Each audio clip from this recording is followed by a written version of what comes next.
Happy day, everybody. Happy day. Hello. Go into the Zoom and change our view. There we go. How's everybody doing today? This is Topic Tuesday. My name is Jessica, and we're joined by my lovely friend Joey, and we both are quantum physician healing baddies. Quantum wellness baddies. And today we're going to be talking a little bit about that by going over what Theta is, and then maybe what Akashic Records reading is, if you feel so inclined. I would probably Google it, but that's not a bad idea.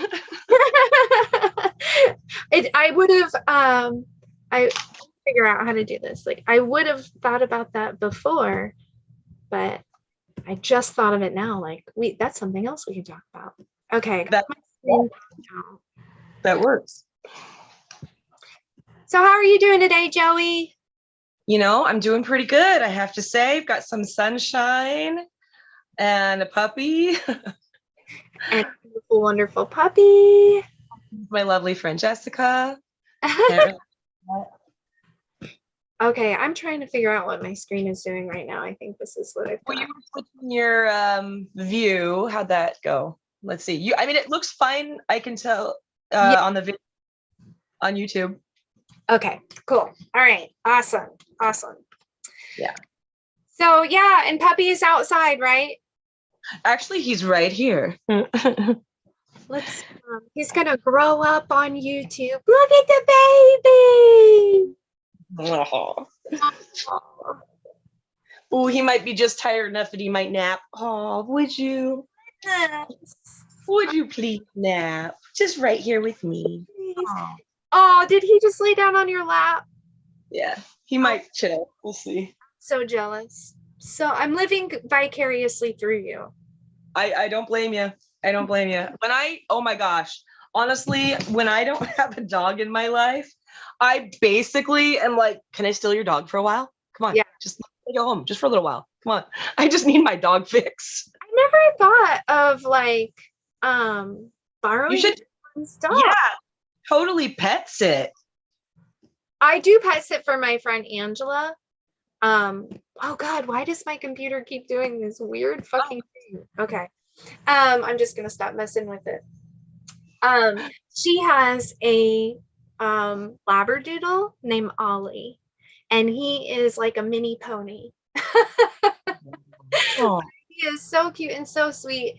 And sometimes when she goes on vacation, we get to go house sit. So he's the only dog. And then at the Hive, which is our homeschool co-op, one of the families just got a puppy. Ooh. So he's been bringing the puppy. A mix between, there's some pity in there, and then corgi and lab, and there was even like a tiny amount of pug, because they actually paid to get the test done, so they knew what percentage. Like, that's how funny. Is that we can do that, like figure out what we're made of. Yeah, we can totally figure out what we're made of, and what our dogs are made of, so that like you can figure out medical. Yeah it's nuts. It's cool. But the alternative of that for humans, the ancestry.com, I never want to do. I know, me too. I never want to do it, because I feel like, I don't know, they're doing something with our DNA. That's not to just offer that information up. Yeah, I'm not. I'm interested, but I'm not going to do that. I feel like that's silly. I don't mean to be judgmental of anybody that's done it. For me, my conspiracy theory self just like comes out and is like, they've got all your DNA stored in a vault and they're going to clone you. I mean, you know, in one version of reality, that sounds pretty freaking accurate. Yeah. You know, little sci-fi, but who says that it's not true? You know, just because it's a conspiracy theory doesn't mean it's not true. Exactly. I saw this one video the other day, and it said something about like, oh, it's interesting how all of my conspiracy theories are suddenly like Yeah. coming true. Conspiracy facts. Yeah. Exactly. Exactly. Oh, and there's plenty of that going on in the world today, that's for sure. Right? Yeah, it's true. So we're that's a good segue into talking about Theta, because Absolutely. um you know, the way the world is going to evolve is by each of us individually doing our work to heal and shift up, and that ripples out, right? And Theta's a great way to work on your shit. So Yeah. I wanted to talk a little bit about it, um, because I get a lot of questions of, well, what is it? What's a session like? And all of that stuff. And I've done sessions with Joey, so she can give you her experience. But basically, Theta Theta's been life changing for me. Yeah. I feel like it's a biohack. Yes, it's a hack. It's a Mm-hmm. total hack. Um, Mm-hmm.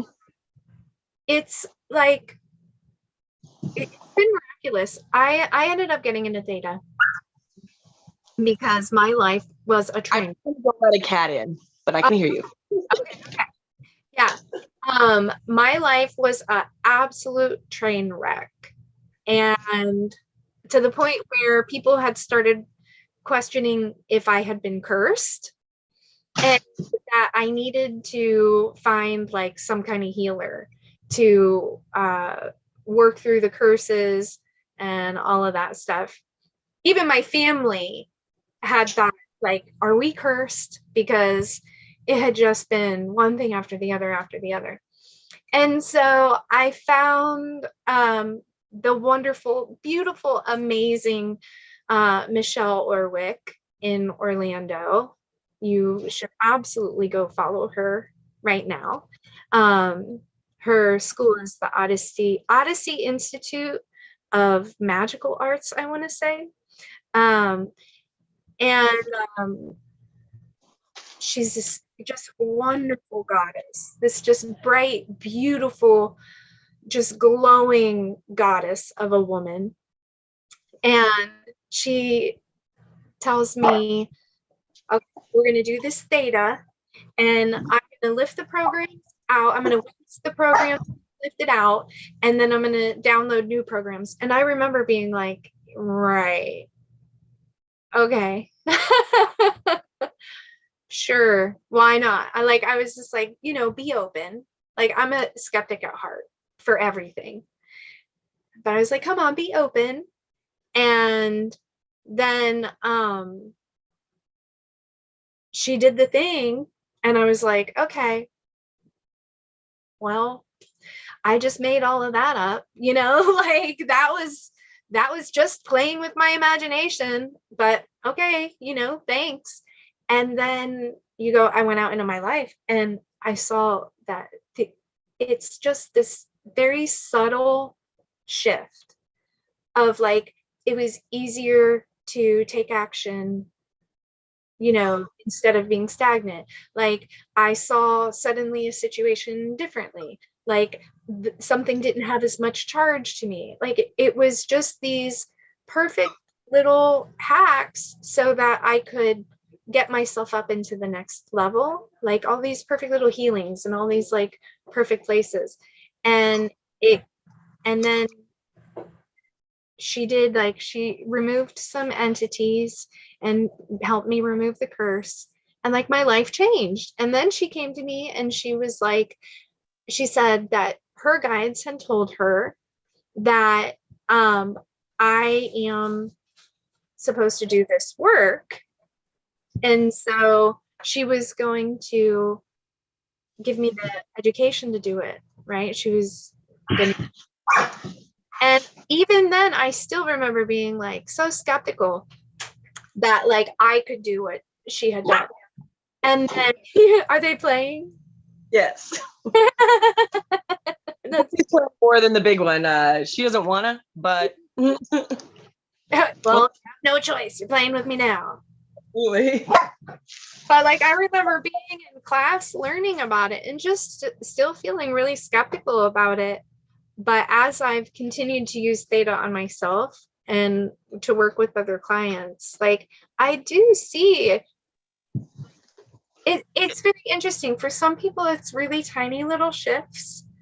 And then for other people, it's like, you know, like it was for me. That's how it was for me. It was like, holy shit. Also, it really depends on the item, Right. you know, or you know what I mean? Because I've had subtle shifts and I've had, life altering shifts, for sure.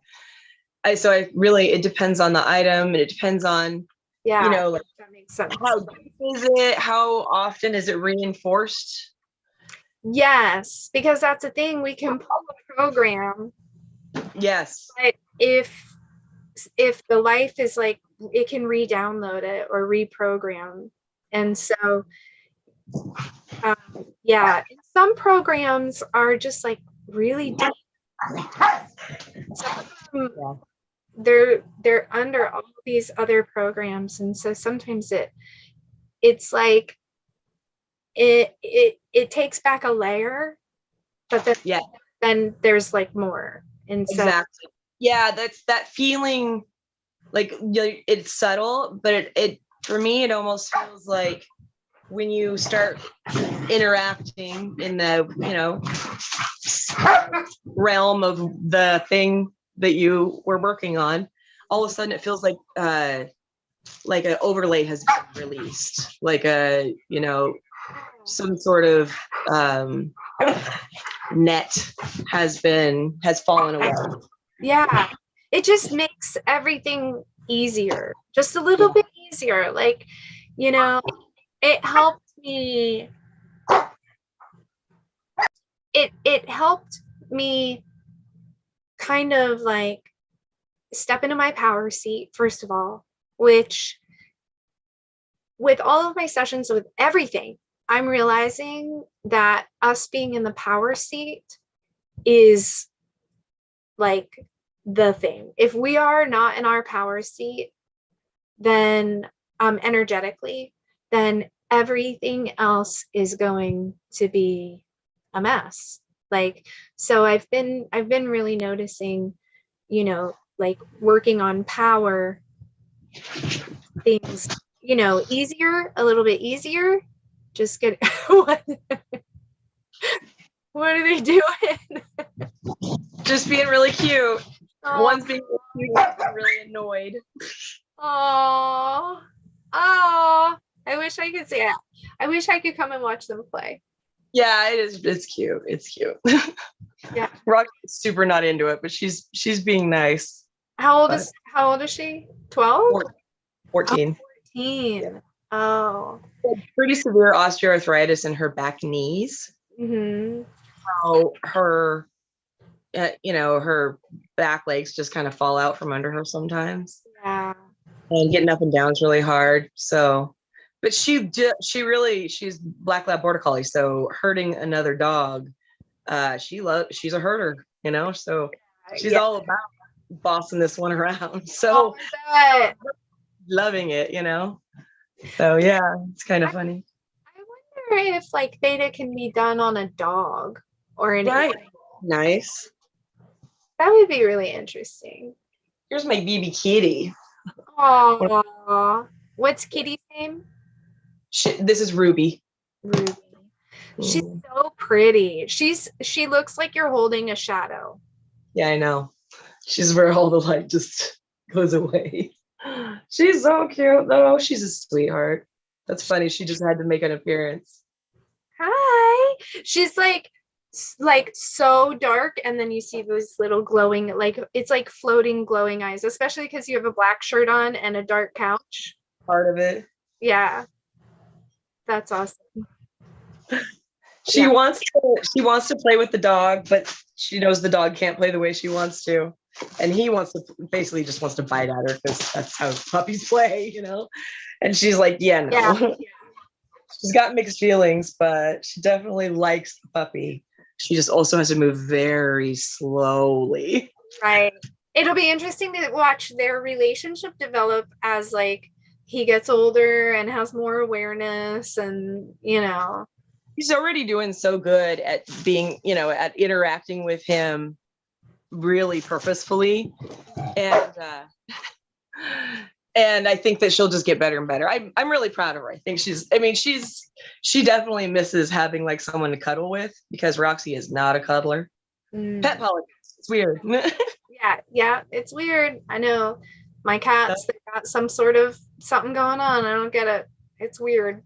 I don't like being catless either. Like being dogless, it's so funny. It's when I don't have a dog and a cat, I feel I feel pieces are missing, like the way that a dog like fills your heart and your like joy and your spirit and just physically can protect you. I have to let the cat out again, of course.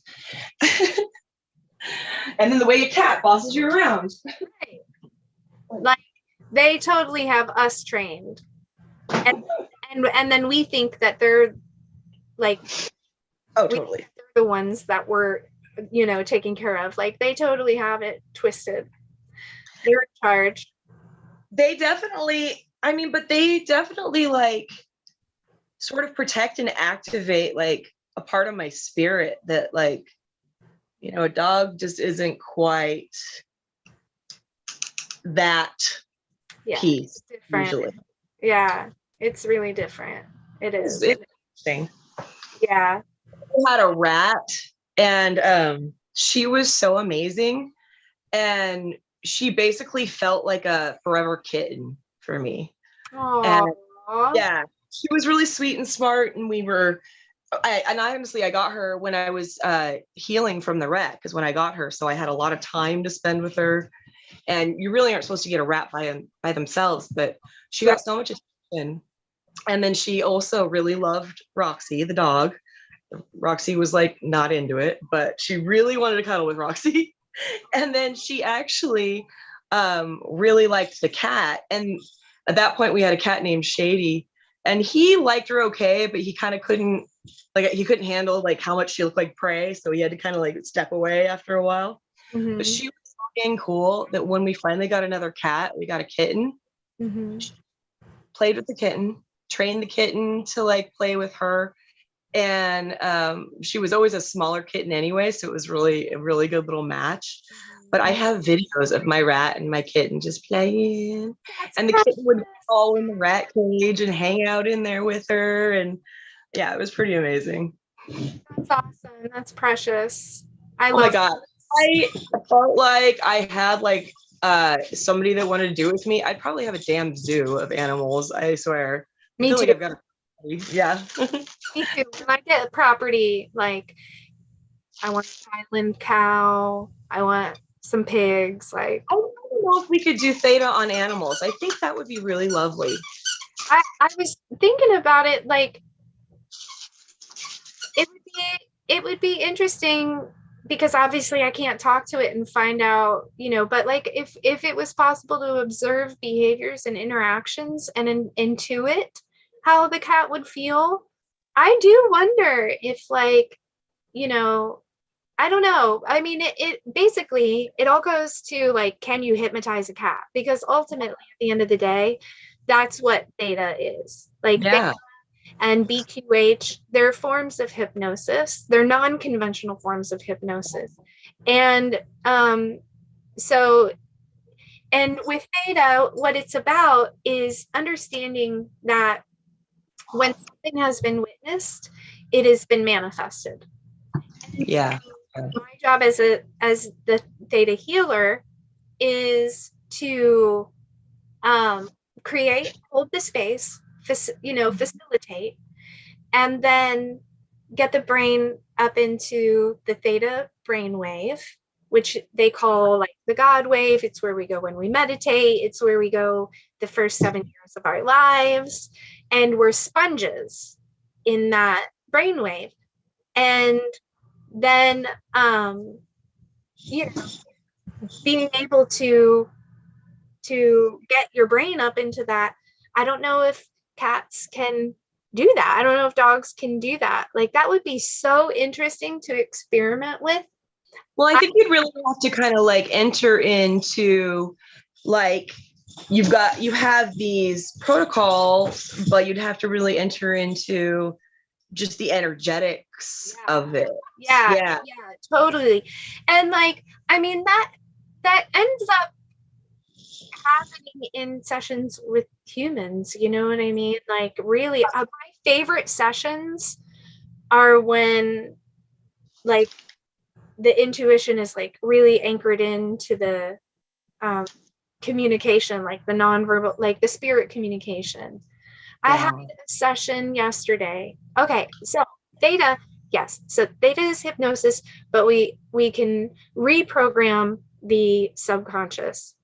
It's like better than hypnosis. It's like kind of like hypnosis, but upgraded. It's non-traditional hypnosis. And what's interesting is, like I was saying earlier, so like in sessions with me, I do it, I've kind of like been doing my own thing. Like I do Theta, but I incorporate other things. And in a regular Theta session, the other person doesn't necessarily need to get their brain in the Theta brainwave. So like, even though you're the one being worked on,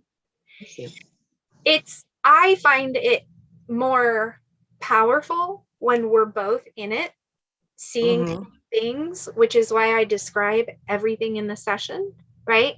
Because if two people are witnessing it being done, then that's more energy putting at it.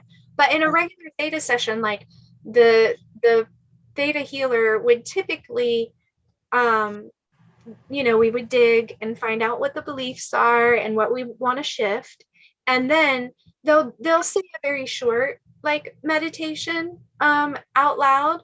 But some people don't even do that. Some people, they're just like, okay, would you like to shift that? And then they just close their eyes and they go up to the Theta brainwave, and then they witness it being done, and then it is done.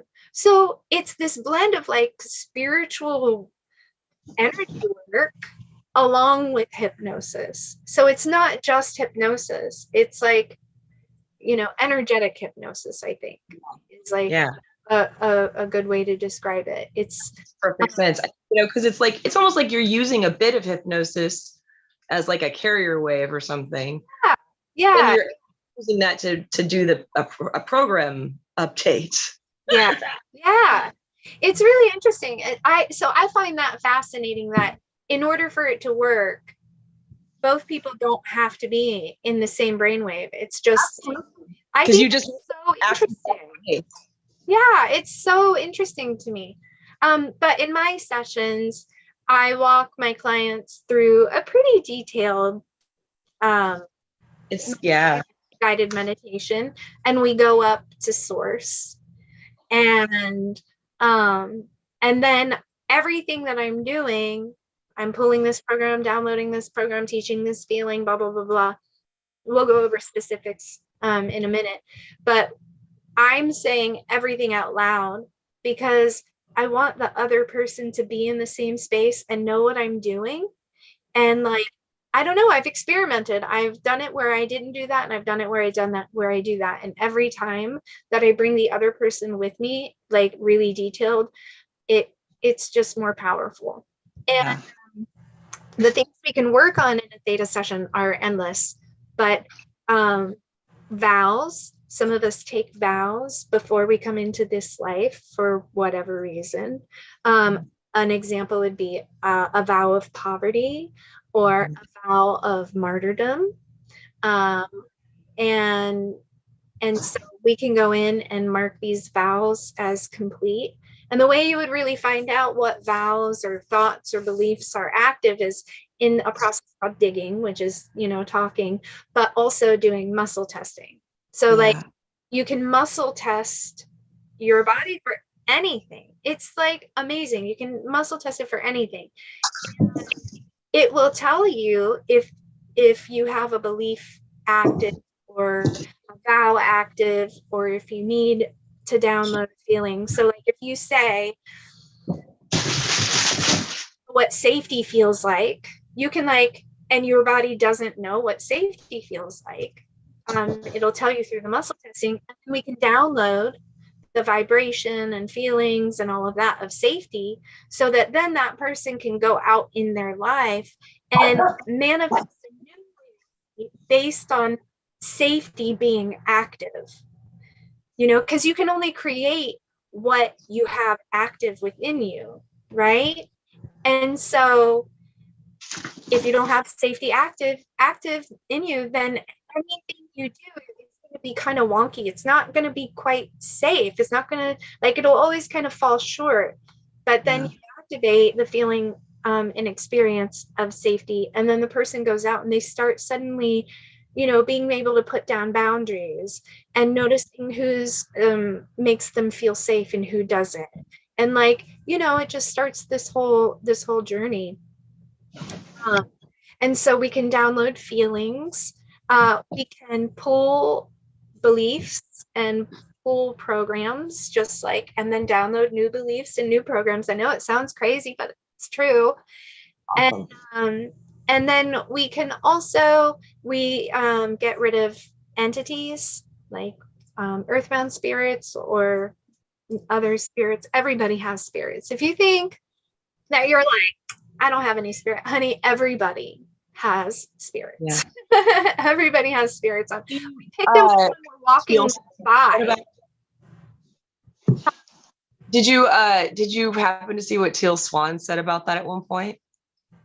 Something like, I'm paraphrasing, so it's probably, you know, something like this, but she's like, people are like wondering if they are like haunted and have like bad spirits, and people don't usually like my answer, because my answer is, yeah, you're riddled with spirits and guide, and like you can't get rid of them. Sorry. I mean, you can, you know, work on getting rid of the negative ones a little bit, but just so you know, you'll always be, or demons. I think it was demons. She was like, people want to know if they have demons. And I'm like, yeah, man, you're riddled with all of it. Sorry. You have to, like, people, we have to practice energy hygiene to a level that we are absolutely not. Right. Hold on. Oh, that's Buddha wants to go outside. Let me text. Okay. Let me text Lucas real quick. Can you let out Kitty?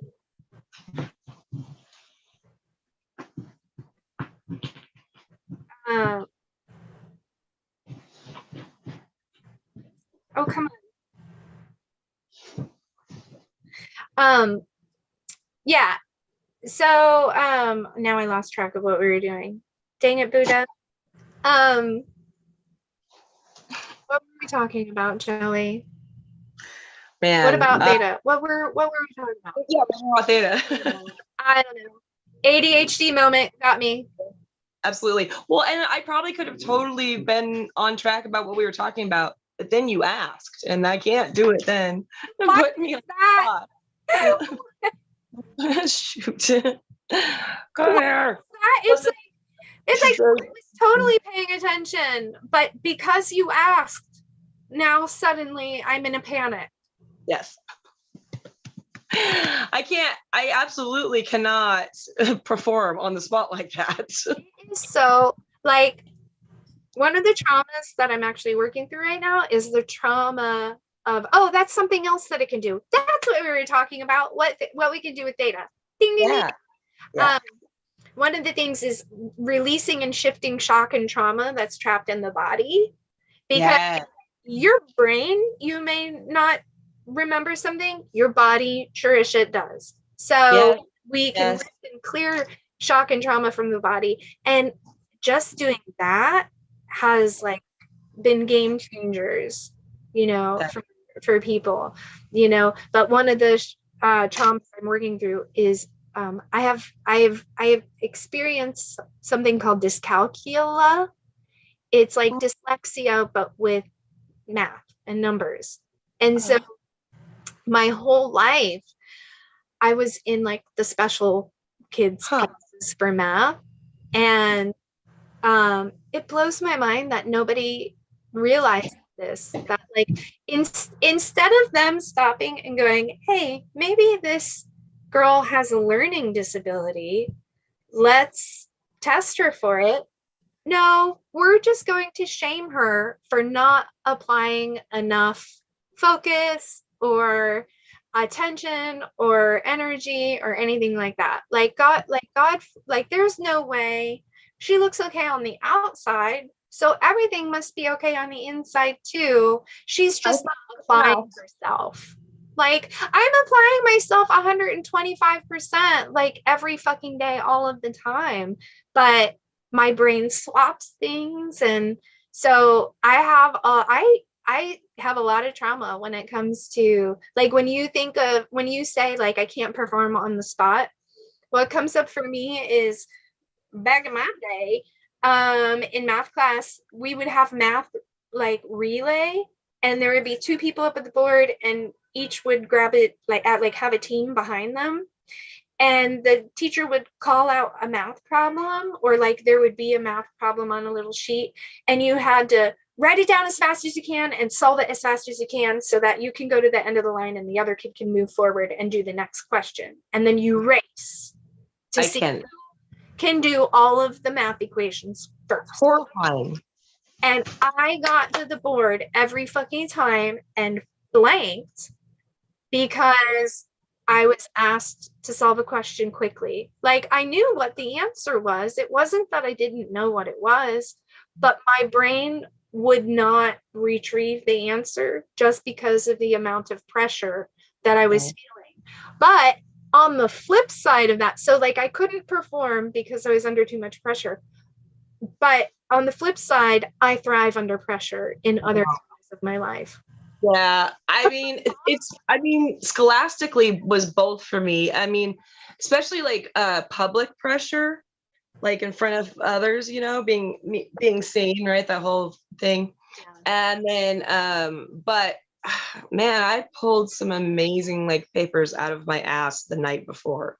Oh yeah, man, down to the wire. Like if it's like it, and it's so interesting because like incorporating theta, it's like, so is ADHD a challenge with the program of like motivation? Ooh. And is it like a programming that says like I motivate myself through stress? Well, there's definitely ADHD that is basically caused by CPTSD. Right. I don't, okay, I believe that and I don't believe that. Here, like, because like I think it's a healing response. Okay. I see what you're saying. You know what I mean? Because like those of us who are ADHD or on the spectrum with autism, we have completely different programming, hard programming, because there's soft mutable programming that we can work with, and then there's hard programming that like the program of narcissism, like somebody that is actually narcissistic personality disorder, like for real, that's a hard program. I see. They're not going to change. Feel like that kind of a program with, I mean, it obviously can be affected by like nurture, but you're saying it's nature. There some people it's nature. Because there's such an intense purpose for that program. Like yes. It's there to be a catalyst for change. Yeah, I hear what you're saying for sure. When like almost it was written into the original blueprint. Yeah, for a reason. Like astrology or whatever. And so like ADHD, and of course it's a spectrum, and there's a version of it, like just like with astrology, there's the imbalance version of it, that, and then the out of balance version of it. There's the version of me that I'm taking care of myself and then ADHD becomes a blessing and a superpower, and then there's a version of myself that I don't take care of, and then ADHD becomes my entire downfall. You know? Oh my gosh. Right? Do you want to? I'm gonna. Okay, so I love this so much because, like, also with autism, like, okay, and it would be really interesting to just go in and like remove the imbalanced programs with Theta on these things. But I told you I have a very good friend who is autistic, and she is not comfortable with people knowing. Right. Understandably so. It certainly has been no, people don't really think of it as a superpower with the way that it's been introduced. Right. I've tried to kind of give her that perspective. She's not having it. I even called her neurospicy, and she giggled about that for like 24 hours straight. It was great. Yeah, that made her really happy. But I told, I'm like, you should tell people, and she's like, no. And then I was like, well, now that maybe it would heal interactions and things like that. And she goes, so, I'm supposed to basically, now that I had the test and it came out positive, call everybody I slept with and go, okay, this is inappropriate, by the way. Hilarious. I had a test, and I got to tell you, how does it feel to know that you a retard? Oh, and no, that's what she said. She said that. She was laughing her ass off. So I smacked her leg and said, no. And then I said, damn, girl, that is really funny, but no. But no, that's not it at all. That just shows me her perspective is. Yeah. See, I mean, it's really interesting because that's basically what we've been taught. So I just really want to explore, like, how do we mine the gold of these things, Well, it's a beautiful way to like balance the bullshit of it. I think the whole thing is, by us figuring ourselves out, we're creating a new paradigm for society, of how to be in it. And I think, like, for us to mine the gold, it really is a moment to moment thing, as with like everything else. And it's like there's the microcosm level of like mining the gold, and then there's the way that affects the rest of the world. And like, I know that as we mine the gold, we make the world a better place, because we're making so much space for compassion in society. Like us being able to get to the point where we're like, hey, I'm autistic. Like, I have these parameters that I function in, and you need to either be a part of them or you can't be a part of my life. Like, instead of hiding the autism, I think like accepting it as a superpower is the first step in mining that gold. It's like, it's very easy. Like, if you saw right now, I'll show you, in the spirit of like vulnerability, this is my clothes. Yeah. No, they're all clean. They're all clean. And you have very limited storage space. Right. I am in a camper, but I will be honest with you. This is how I live my life, whether I'm in a mansion. Me too. And it's an ADHD quality, right? Yeah. And like, but I realize I do have my own process. It'll end up piling up so big that it's falling on the floor, and I don't like my clothes on the floor. So eventually that will spur the inspiration to, I'll take everything out and I'll fold it, and I'll get a huge dopamine hit, putting it all back. And like, oh my God, I'm getting my life in order. Yeah, and I just know that about me now, that's just who that's just honestly, like, it's my entire life. Like, this is a part of my personality. And my brain is, oh God. So we were laying here last night. This is a perfect example. Okay. We were laying here last night in bed, and we were being all sweet with each other and giving each other kisses and all of that jazz. And I notice in my brain, I'm there, but I've got 500 other thoughts going. And I'm wondering about the kids, and I'm wondering about our friend, and I'm wondering about this, and and all these things are coming in, and it's like a process of me just being like, no, no, no, and here they come, and I'm like, no, I'm here with Carlos, we're kissing, I'm here, like, but I'm aware that they're all there, even though I'm not like looking at them, right? Right. And so I become aware of that, and I look at Carlos, and he looks so peaceful, and I was like, can I ask you a question? And he's like, yeah. And I was like, in your mind right now, do you have at least 10 other thoughts going on?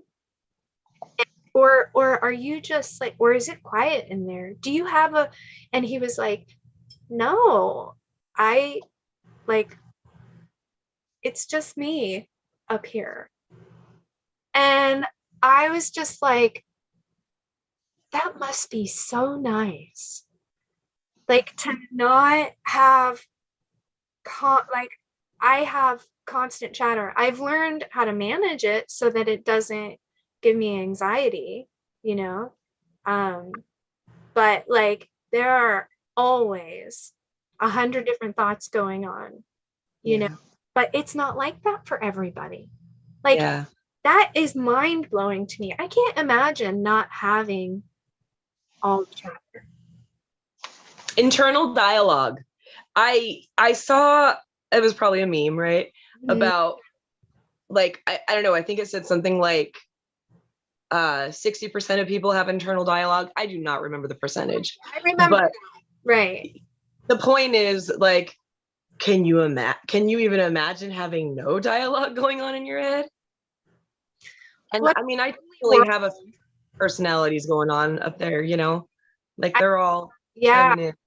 I The feel like meeting it is would be always in session, lonely. you know.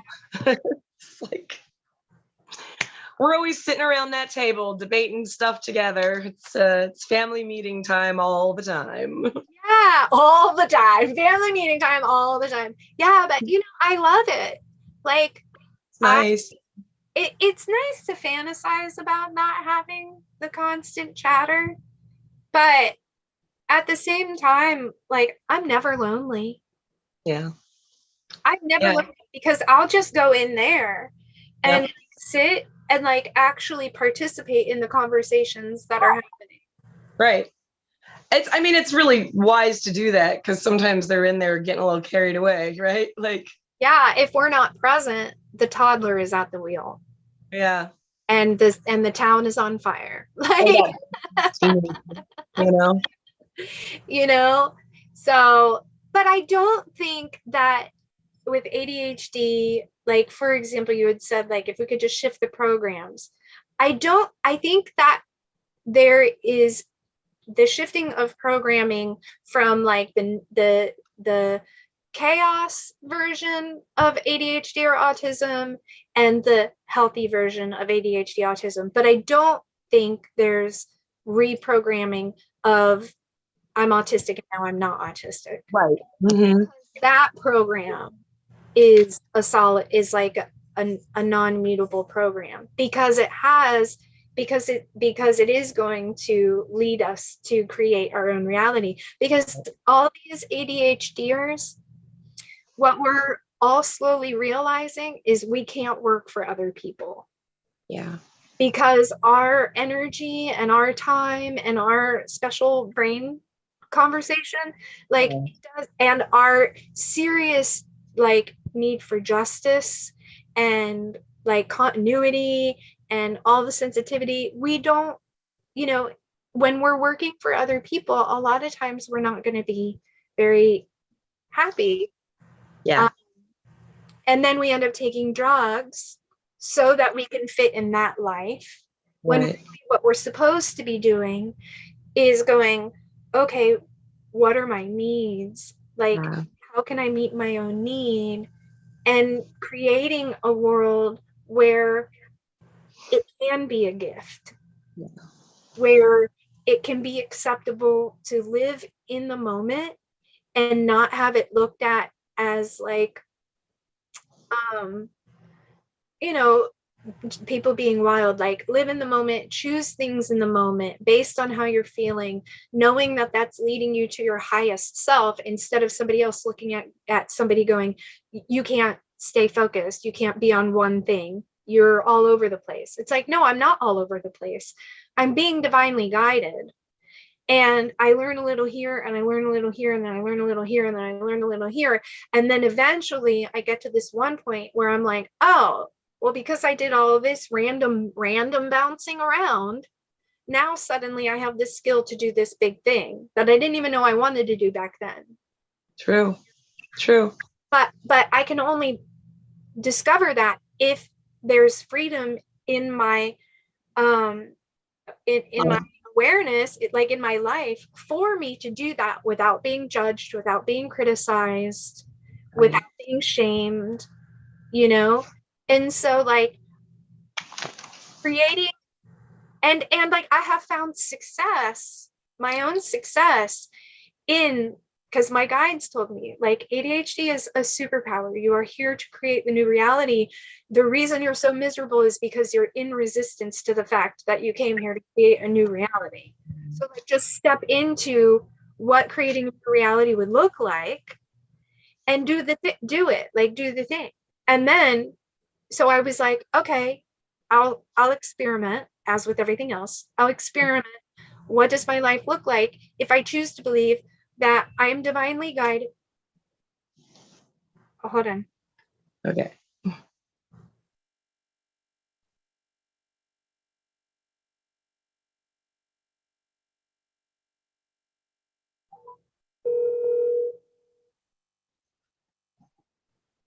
Oh, is he not here? What do you want from me, punk? Listen, punk.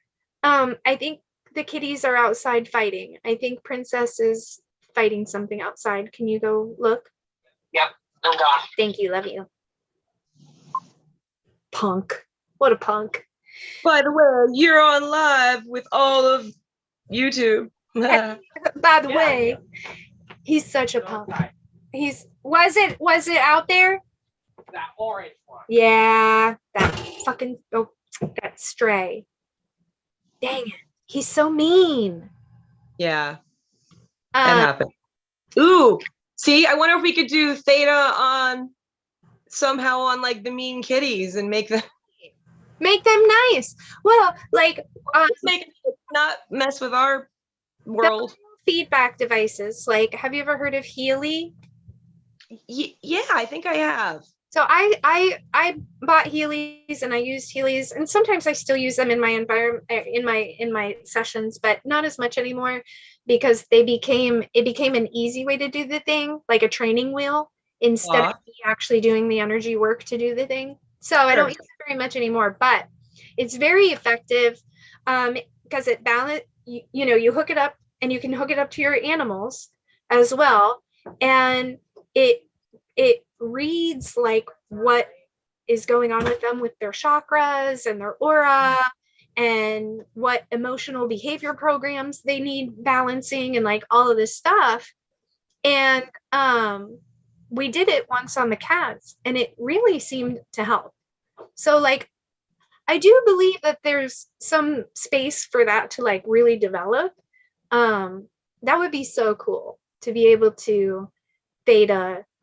I mean, if they have cat psychics or cat people who communicate to cats, then I could do it using an interpreter. Oh heck yeah. Yeah, absolutely. You could have a partnership with somebody that was an animal intuitive. Oh my God, that would be so fun. That would be super cool. I love that. I want to know, okay, so how long have you been doing Theta now? About 5 years. Okay. All right. But I've only been like serious about it the last year. Sure. Okay. But you've had the skill set for 5 years. Yeah. And I've been working with clients that whole time. I just didn't charge for like the first 3 years. So that doesn't mean you're not serious. That just means exactly that. Yeah. So I just started charging like maybe it's been like a year and a half now. Okay. That would make sense to me. Taking it seriously, like this is what I'm doing. Just with how long you and I have been working together. Yeah. Well, okay, I started a bit before you, and it's been we just hit a year recently, right? I think so. So I had been practicing for probably at least like, well, yeah, it's been 2 years since I started to like be like, okay, this is what I want to do. And I started getting more clients, and then as I was seeing it fucking work, yeah, I was like, okay, I'm gonna do this. I'm gonna charge for this. And I started out so a session with me can go anywhere from 3 hours to 8 hours, because I only see one client a day so that I can have this. And it's I feel like it's the biggest difference, if I would say like what makes me different than another theta healer, is that like I'm available for whatever comes up. Like I would rather dig in and get it all out, because there are very few spaces where we can show up and just let it all out. There are very few spaces where another person will hold space for us to just pull the cord of all of the things and hold space for that and just witness it. And I think like that in and of itself is part of my service. Yeah. To dig it all out. Like, well, let's dissect it. Let's look at that. Let's ask why that is that way. How are you, what are you teaching yourself? Like really digging into it and having the reflection. And so for some people it's a quick 3 hour, thing. Like usually in recurring sessions, it takes about 3 hours. But like oftentimes the first session will last like 6 hours, because the person has so much and they've never had the opportunity to just blah in one space and have somebody like, I think that's my most favorite part of what I do is holding that container for someone to be fully seen. Absolutely. That's it's so important. Mm-hmm. Yeah. And then, going into the theta, hi, Betsy. Happy day. Thank you for joining. So I think that, and then once you get into the theta, into the hypnosis, the meditation itself is about 15 minutes. And then it's so weird because you're in the quantum realm and time doesn't exist up there. So we'll feel like it's been like 20 minutes that we've been doing theta, but then we come out and it's been like an hour and a half. So thing with BQH. Yeah, both. Mm-hmm. Yeah, it's great. BQH is the other part of what I do. One of the other things. So my sessions are a blend of spiritual life counseling, like using metaphysical principles and like teaching, and then it's also the hypnosis. So and when I first started, I was charging, I think the first time I did it, I charged like $30. And then as I did work on my own confidence and my own like this is a like proof of what can happen when you do the work on yourself, because I had to continuously check imposter syndrome. I had to really look at my views on money, my worth, my, all of that stuff. And like now I'm at a point where I'm very comfortably, my sessions are 300. And I do work on a sliding scale for people that need it and don't have access to it. But you're in demand. Huh? You're in demand. It's not like, you're not hurting for for client. I mean, your time is definitely filled up. I know that.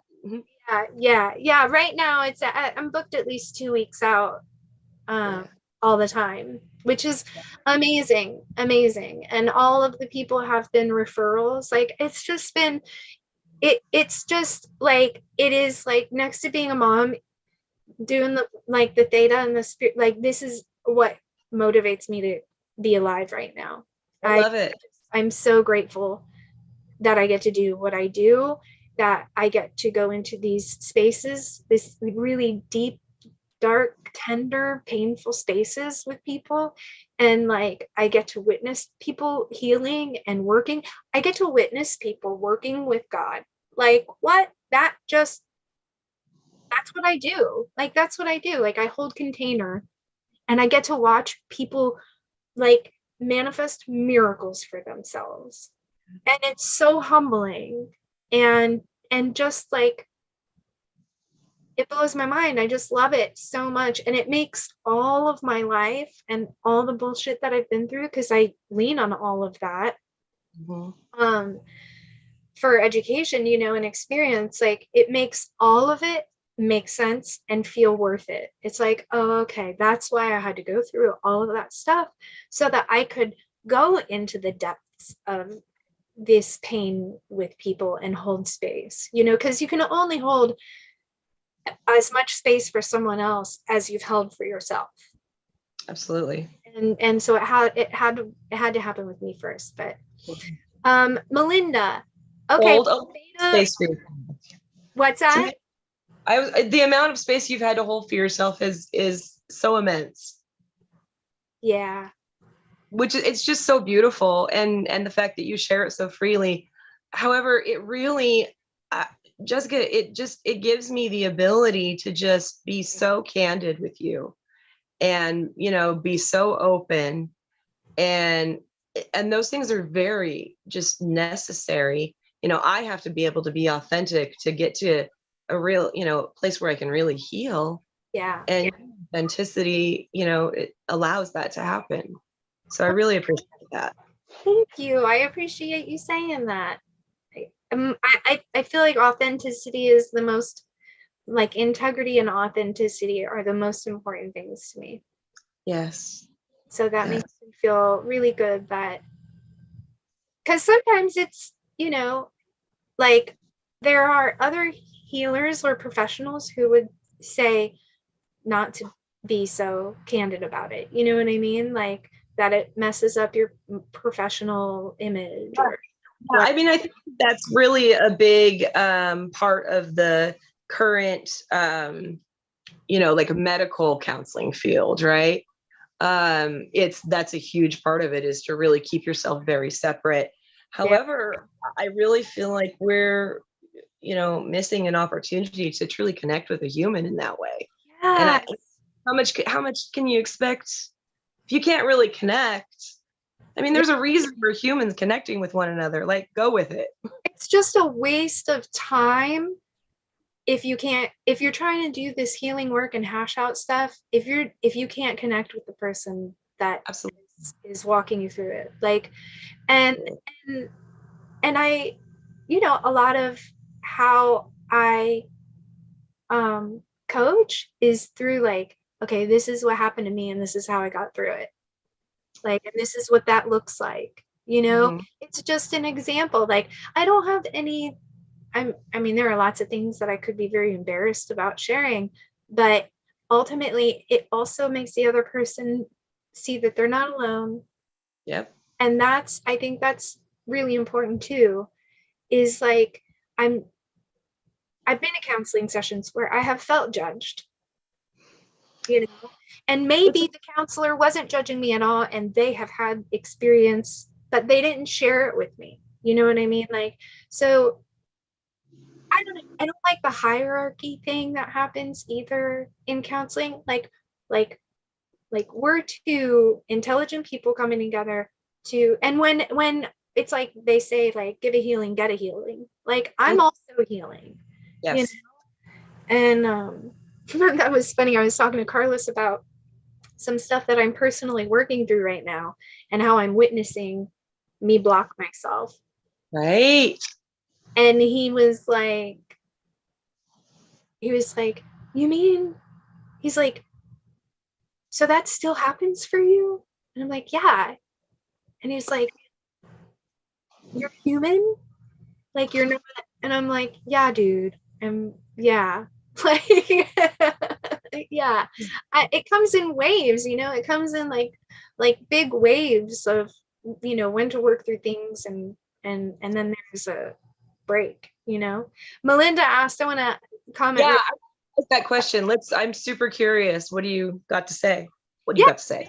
Theta will help if you have a because again, like we had said, I don't know if you caught it. Well, I think you must not have caught it earlier, but Theta doesn't, us doing a Theta session, it has nothing to do with you being able to get into the Theta brainwave. It's me that does it.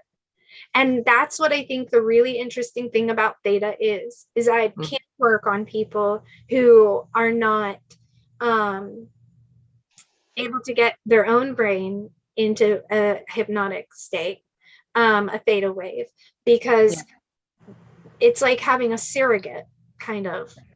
And so it's just in the witnessing of the work being done that the work is done. You have to remember we're working in a quantum realm where everything is connected and everything is malleable. And so and our minds are connected. And so me going up and you know, moving things around in your energy will affect your energy.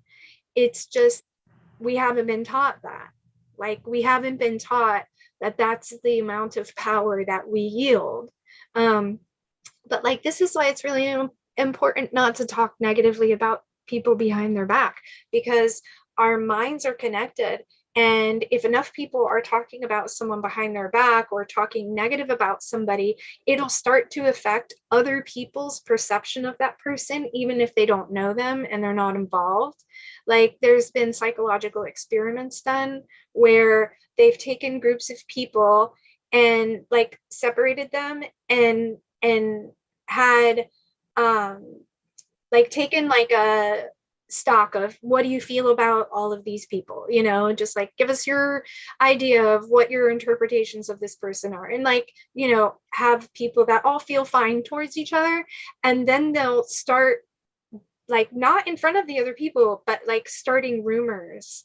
Yeah. And as the rumors spread, like before the other people, because there's like a control group, and so before the group that was the control group who they weren't getting the rumors, they were left out of it, their perception of the person began to change, even without knowing, like even without somebody going, oh hey, did you hear what Carl did, you know. And it's because we're connected, we're all connected in the quantum realm. And so by me going into your space and witnessing your healing, it solidifies it in your reality also. Because you've given me energy, you've, like at the beginning of this session, you give me permission to enter into your energy field. Right. Right. So as long as you get that permission, then you can do the work. However, if somebody is able to participate, it just creates an exponential. Yeah. If somebody can also add to it, I'm like, if somebody, that's why in my sessions, I will walk you through the same process I go to. And a lot of people fall asleep, which is a sign that you're in theta, because theta is a brainwave you go into right before falling asleep. So in a theta session, usually people are coming in and out of awareness. Yes. And they get to completely relax because I tell them they're allowed to fall asleep, you know, because that's a fine. One of the things we do in theta is pull something called free floating memories. Free floating memories happen because right before we fall asleep, we're in theta. So, and we're a sponge, like equate theta to being a sponge.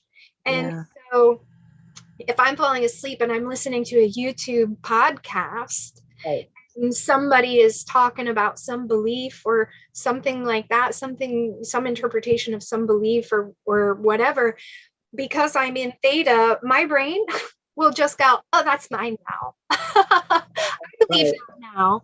Oh, that's my belief. And you're not even conscious of it, but now you're manifesting things based out of that belief that you're not aware got downloaded because you were falling asleep listening to some kind of media or TV or radio or whatever. And so we go in and we pull free floating memories, which are programs that were downloaded without your agreement, you know? Yeah. So there's so many cool things with Theta. There's so many things. And so when people are falling asleep, they're in that brainwave, and that just means it's easier to reprogram the subconscious. When I started to really see Theta, like when I was like, oh my God, this is working, I felt like I found magic. I was like, how? And then I had to confront the belief, because I had always thought healing was hard. Wow. Hard. You had to go to count. You had to, and here, the complete opposite is true. Healing can be very easy, especially when the person is ready. When like the person is it really wants to change, and is ready to release the programs. Like, it's incredible how easy it can be. And it's such there's I had this session yesterday. It was so amazing. They're like, just, oh my God, we can pull spirits out, right? And so a client of mine had this spirit that they had been carrying around for a very, very long time and had formed a bond with it, you know? And the thing is when we have spirits attached to us, think of them like leeches. Like, they're not trying to harm you, but they siphon our energy. They have to go into the light. Right. And so it was this beautiful, like, whole experience with them, like saying goodbye to each other. And then pulling the spirit off and sending it into the light. It was so beautiful. It was so emotional, and it was so beautiful. It just blows my mind. That is amazing. Yeah. So was it sort of like, was it ready? Were both entities ready for the separation? Well, it took the entity, first I had to remind my client that they can come back and be guides. Like, it doesn't have to be goodbye forever. It can be, go take care of yourself, you know, because once we cross on the other side, that's when we see our life story. That's when we, you know, are able to judge ourselves and decide what we're like. We have to go through that first and be cleansed so that we can come back and be guides from our elevated perspective, you know. But if spirits don't go into the light and then they're stuck here, they're still in their humanness. And, you know, we don't always have the right perspective. And so having someone attached, like, their thoughts and beliefs can influence ours. They're siphoning our energy. And so the spirit, I had to speak to it and like teach it that. As tell the person that if, you know, it can leave and come back and be your guide. And they were like, oh, okay, well then I'm okay with releasing it. And then going in and doing the work. The spirit itself was quite sad about leaving. And so like I had to explain, like, I was like, I know that if you knew that you were causing harm, you would never want to be attached, because that's not what you want to do. But I'm telling you, unfortunately, no matter how hard you try, you're affecting this person. And the only way for you to help them is let them go and go into the light. And then you can come back as a, you know, and then it was able to leave. So It was really beautiful. It was really beautiful. And what a metaphor for our relationships here on earth. Like Yeah. like sometimes the like sometimes we hurt just our energy will hurt someone because they're not ready to heal, you know, Yeah. Yeah. no matter how hard we try not to hurt, we're Yeah. going to, because we're the catalyst, we're supposed to be the catalyst for them. Yeah. It's an opportunity, you know, Yeah. to be a Yeah. catalyst for them changing, but if they're not ready. Made that agreement, you know, on some level Mm, to have these interactions yeah, to create exactly. opportunities for growth, Yeah, yeah, even though it's painful. yeah. So Melinda, yes, detachments. The next course that I'm going to be taking is I'm not sure which course, but spirit release.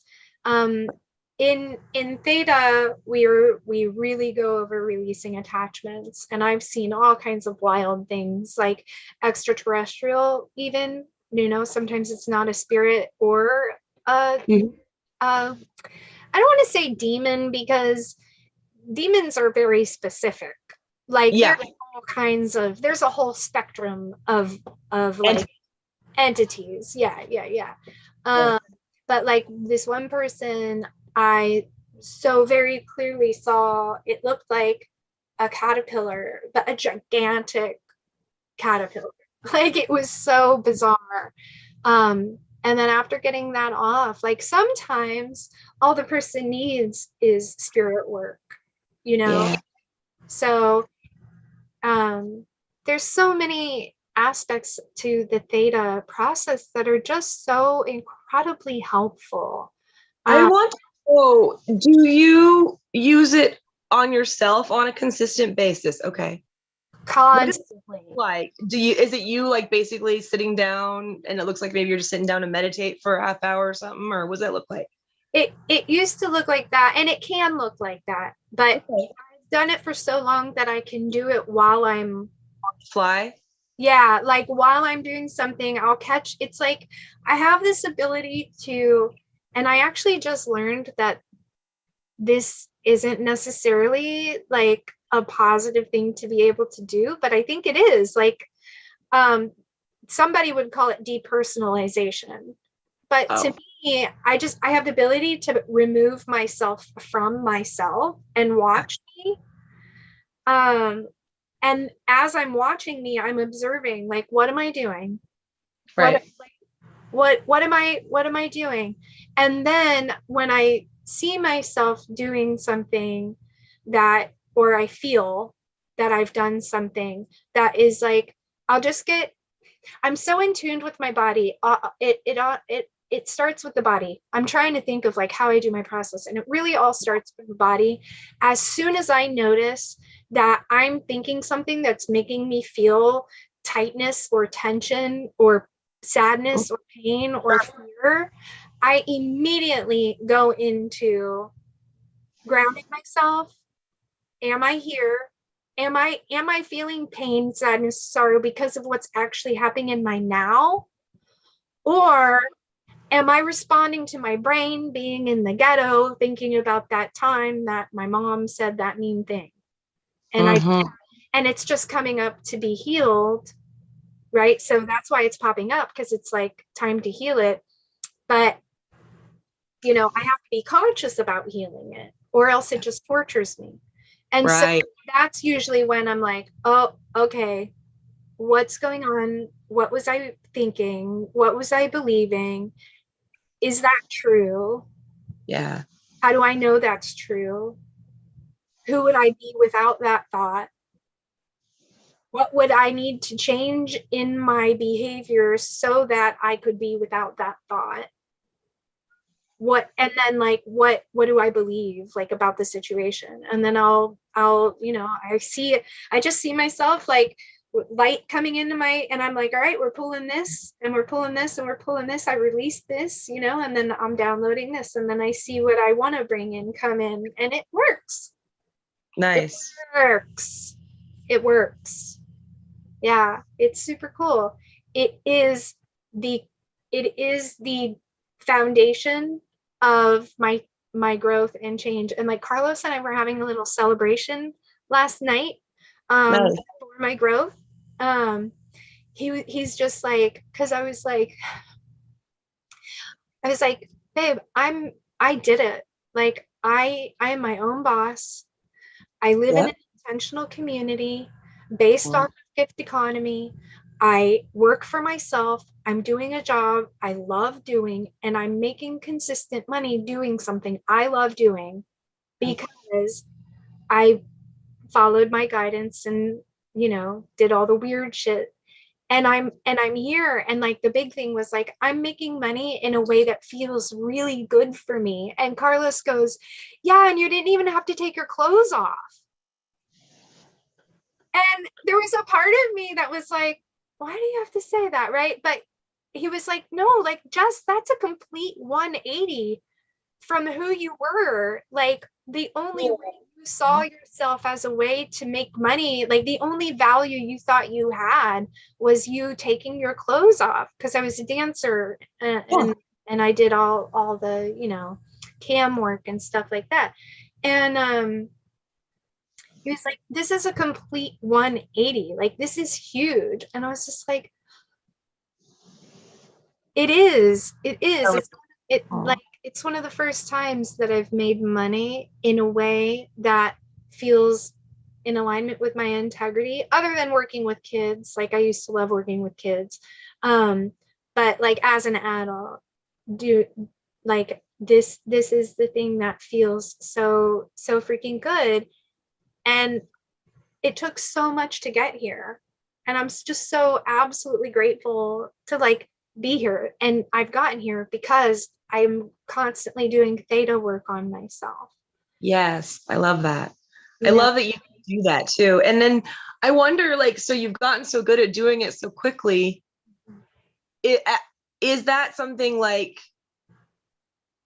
what if like could you do like a quick little 5 minute with someone if you needed to? You know what I mean? Like, yeah, Totally. cool. Yeah, Cool. yeah, totally. Like, if we were just working with one program and we already knew what it was, Yeah. it's the digging that takes all the time. Yeah, that's true. But if somebody was already like, this is what I believe, let's shift this, it would be like, oh, okay. Cool. I could walk them through the meditation or not. If we wanted to do a quick thing, I would just go up and witness it. Right. That's Right. really all that you need to do. Like, theta can be very, very, very quick. That's My beautiful. sessions with my count with Michelle, they were like half an hour long. Nice. So that's why I tell people, like, I do my theta sessions. It's like theta and spiritual life counseling. Yeah, you have the flavor of the way you do it, Yeah, yeah.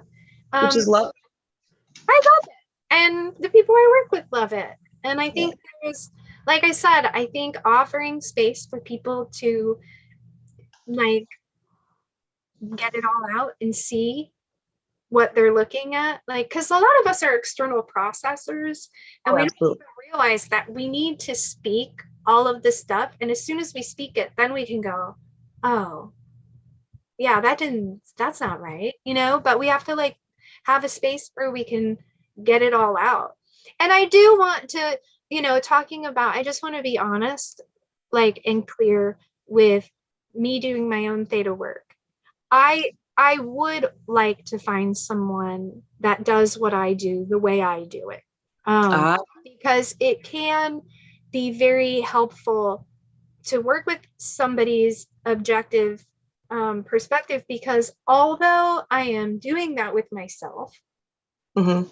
I also witness that out of things like imposter syndrome, I will put up a block that in that moment to me will feel totally justified and real. Like, no, this is really it. And then it's not until later that when I'm looking at it, I'm like, oh, that was me blocking myself unconsciously, totally Yeah. unconsciously, because I have a fear of success, because I'm experiencing a fear of success. Yeah. Um, and I look forward to moving through it, and I'm doing everything that I can to move through it. And so I look forward to aligning with success. And so it is. Yeah. And so I want to be clear about that. Like, just because I'm doing theta on myself doesn't mean that I don't have spots where I'm feeling really blocked. Like in my life right now, I am in a very pivotal moment that I really am witnessing how I'm blocking myself. And so sometimes it's a very quick thing.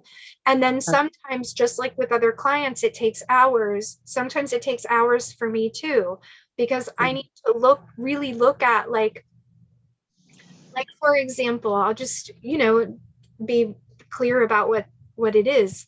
So there is a part of me, and this will be really good to talk about. Okay. Yeah. So this is like real stuff here for me. Vulnerability and being the example. Okay. So I have the fundamental belief that we create our own reality. In my own little bubble, I have seen time and time again how to do it. I've done it multiple times. I feel very confident on coaching other people through manifesting their own little bubble. And if they do what I say, then they'll have a happy little thing, right? Like, I feel really confident about that. And then I look at the big world and I go, oh, but I haven't affected that yet, right? Yeah. And then when I think that thought, which again, remember, like, we got to think, who would I be without that thought? So put a pin in that. When I think that thought, I feel terrified. I feel absolutely horrified. Like, I need to prepare for the worst, right? Yeah. Now, my first sign that something is off is that thought makes me feel horrible inside. In my gut, in my heart, I feel tight. I feel constricted. I feel heavy. I feel panic. And so I know before anything else that thought is not that's not my truth. Right. I'm connected to my guides, and I know my body is a communication device. And the way my guides communicate what is real, what is truth, what is mine, is how I feel when I think that thing. So if I'm thinking a thought and it feels scary, then that's my guides going, hey, you have to look at that a different way if you want to align with your higher reality, because that thought is not true for you. It can be true because you create your own reality. So if you want to believe that that's true, it can be true, and then you can have that experience. But it's not for your higher, that's not in alignment with your highest reality, right? And so I know that's my first cue, is if what I was thinking was true, it would feel like truth in my body, and it wouldn't feel like terror. So my first sign. But the two things that I'm arguing against is because of that thought, I feel like I need to focus on learning how to forage, learning how to grow my own food, learning, creating my own structures, being really intentional about just what's in front of me, not doing any social media, not doing any business stuff, not doing anything, just focusing on that and my kids, so that we can be okay if the shit hits the fan, right? That doesn't feel good, but that's that. The more I talk about this, the less real that feels, but that feels very real. And it feels like if I don't do that, then I'll be a horrible mother, because I wouldn't have prepared my children for what I saw coming, and be a bad mom, right? But if going back to the authenticity of it, if I truly believe that we create our own reality, and that thought feels much better, which tells me that's truth, and my guides won't lie, then I know I wouldn't be thinking that. I wouldn't be thinking that the world is going to end, I would be focused on we create our reality, and I'm creating a reality that I love, and this is what it looks like, and I believe that I can align in a timeline or somehow with the reality that, you know, sure, maybe growth happens, but it doesn't have to be detrimental, you know? Right. And that's what I'm supposed to be going for. Okay. And that looks like doing more work and getting myself out there and growing my business and doing all that stuff. Pursue the things that are bringing you joy as you do them as well. Right, exactly. And not to say that parenting my children and foraging and stuff like that doesn't bring me joy, but you're doing it in a panic. Right, exactly. So then that tells me I need to shift my perspective of why I'm doing that thing, right? So I've been working on shifting my perspective of I'm learning how to forage and I'm learning to grow food because it's fun, because I enjoy self-sustainability, because it gives me a sense of pride, because, you know, blah, blah, blah, blah, blah. And let that be it and throw out the thought of I'm doing this because I'm preparing for the worst, right? Right. Yeah. And so I've just been in this space of like really being confronted with what do you really believe? And my imposter syndrome, my brand of imposter syndrome says, I'm a charlatan and I am going to lead people in a bad direction with my delusions, and so therefore I need to not. Yeah. And like so I'm having to really consciously what that imposter syndrome does is puts me like real close up to what do you really believe? Because like and I believe our thoughts create our own reality. And I believe that I can align with a reality where all of my needs are met and everyone is safe. And you know, whether that's through community, depending on community, or whether that's me having the knowledge, I know it'll happen. And so now I have to make sure that all of my choices are lining up with that. And so now it's like a constant redirection of my energy. I have to redirect my energy. No, this is what I want. No, this is what I want. And then I know by doing that, you know, that creates that reality. I've seen it time and time again, but you know, it's a really intense place to be. The last time I remember being in this place was when my mom, when I had to make the decision of continuing a relationship with my mom or walking away, because she had started to be not so nice to the boys. And I had this moment where like I remember like kneeling down outside just crying, and my guides coming in and saying, how committed are you to your healing journey? How committed are you to the commitment to no longer allow toxic people in your life? How committed are you, even when it's your mom? Yeah. When you have to walk away from your own mom, are you that committed that you'll take that risk, you know? And I took the risk, and I did back away from her, and then she ended up dying 6 months later. And so I don't have I don't have regret about it, but I'm just very aware that the choice that I make will have a lasting effect. Yeah. So wisely and make sure that I'm really doing what's in alignment with my thoughts and my beliefs, and making sure my thoughts and my beliefs are actually what I believe and not response to trauma. Does that make sense? That makes perfect. Yeah, it makes absolute sense. It makes absolute sense. It's really lovely to hear you kind of go through the process. You're gonna need to go soon though. Okay. Yeah, I have a client. That was really lovely to hear. Just taking this. This is something that can be actively worked on, and there's so many layers to this. So many layers. Yeah. So that's just huge. I feel like there's kind of a version of that running, like in all of us. That's the thing. Like, it's natural. That's another reason why I do in the sessions say everything out loud, because ultimately I feel like at some point after enough sessions, you're going to learn how to do it. Yeah. People are going to go, oh, right. That's what's going on. Yeah. And then it becomes about believing you have the power to do it. Yeah. Because somebody might know how to do something, but they might not believe that because I have the power to do it, that they have the power to do it. So then it becomes like that thing. But we can all do this. Yeah.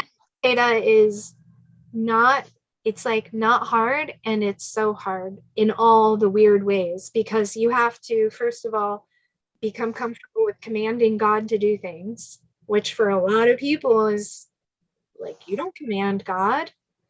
And then you also have to get comfortable, with like just constantly challenging those thoughts and those behaviors and looking at your beliefs and it's interesting. I love it. I think you would make a great theta healer.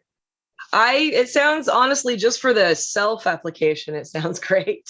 But yeah, I mean, honestly, it sounds like a really lovely tool to add to my toolbox. I definitely have a few things in my toolbox already, but like I said, I love how much of a hack it is. Yeah. And really the most effective, efficient way of doing something. And it's great to be able to apply it to other tools. Like especially with Akashic Records readings, like first do the Akashic Record reading and then follow it up with being able to do theta, because like my friend Natasha and she does Akashic Records reading and I do the theta, and she refers me clients all the time because they complement each other really well. So Joey is already an Akashic Records reader, and so by adding theta onto it, I think that would be lovely. That would. Sounds great. Yeah. Well, so Joey was right. I have a client in 15 minutes, so I'm gonna have to end here. But I'm glad that I got to walk you through like what that process looks like. I hope it helped to like.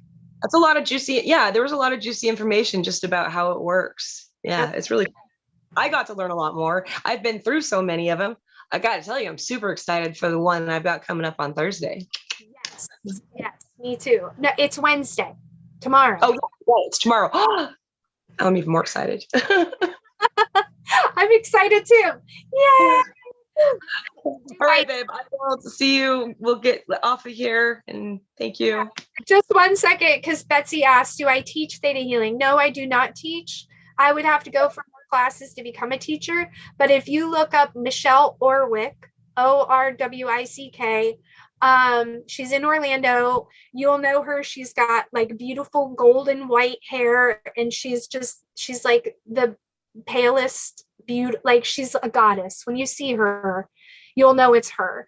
And I would reach out to her. She is an amazing teacher, and I'm sure she's doing things online now. I see her on Facebook, and then hers. That I would highly recommend, and let her know that I sent you. Cool. What's that? What'd you say, Joey? The thing. Her site, Facebook is easy to find, and so is her site. So. What is her site? It's the Odyssey Institute. I'm gonna. Let me get back there. Where'd she just go? Well, look at you putting me on the spot again. Sorry, I didn't mean to. I think it's the Odyssey Institute of Natural Healing Arts, I think is what it is.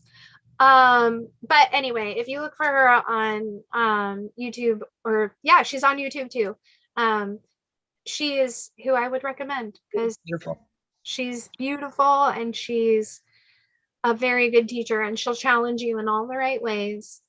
So yeah, it looks like her site even just comes up under her name. So Michelle Orwick, magicalmichelle.com. Okay. All right. So yeah. So thank you guys for listening. I would love to hear if you have questions and you want to know more, please put it in the chat. And then in another video, we can, perhaps address it. And I hope everybody has a beautiful, wonderful, fabulous day. Thank you, Joey, for joining. And thank you, Melinda and Betsy, for being here. I really appreciate your presence for this. It makes it so fun. Till next week. Until next week. Okay, now all I have to do is figure out how to end it. Okay, bye. Bye.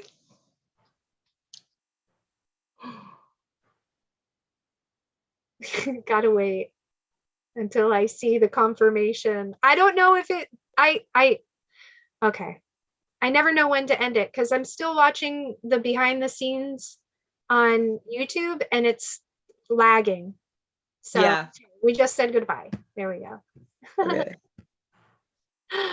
Hopefully that